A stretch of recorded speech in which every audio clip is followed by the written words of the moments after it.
A cyber attack on Latitude Financial is now the biggest in Australian history, with more than 14 million customer records stolen in the breach. The company reports a forensic review is ongoing, but here's a breakdown of what's been compromised. Nearly 8 million driver's licence numbers, more than 6 million names, phone numbers and date of births, and 53,000 passport numbers. Cybersecurity expert Ben Aylett is here to talk about this. Hello, Ben. Hello, Monica. How are you going? It was previously thought 330,000 customer details were stolen. How has it blown out to 14 million?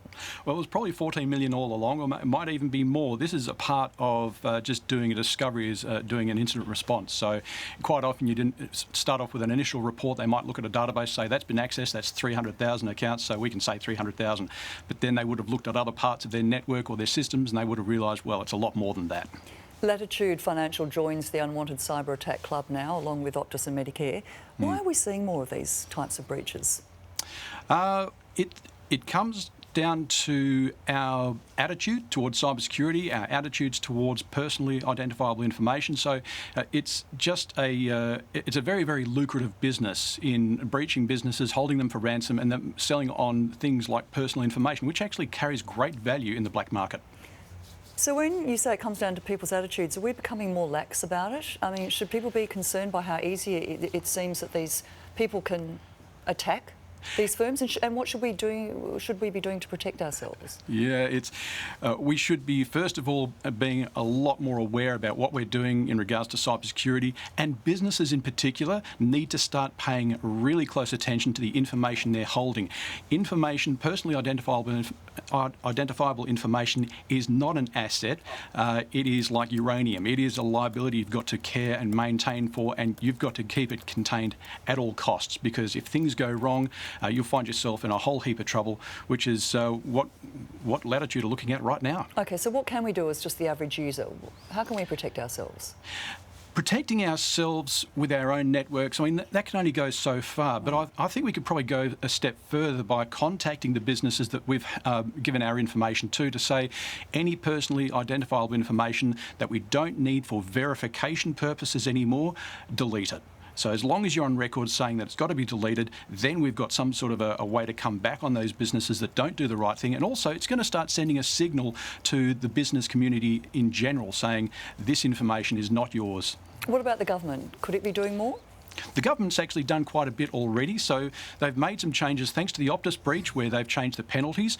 The laws are still the same, it's just they're wielding a much bigger stick now when it comes to failing to meet these standards that are expected of them. So I think the government's doing a good thing. Latitude are looking at fines of a minimum of $50 million. It's going to be a fair bit more, I'd imagine. Wow.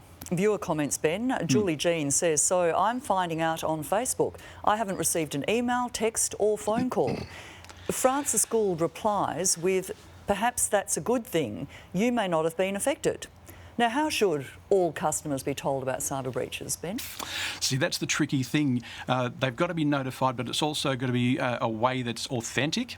So I can imagine a lot of cyber criminals now jumping onto this information to say, hey, we'll pretend to be Latitude Financial and we're going to start contacting these people and asking for even more personal information, or asking for verification, or getting them to do something they really shouldn't be doing.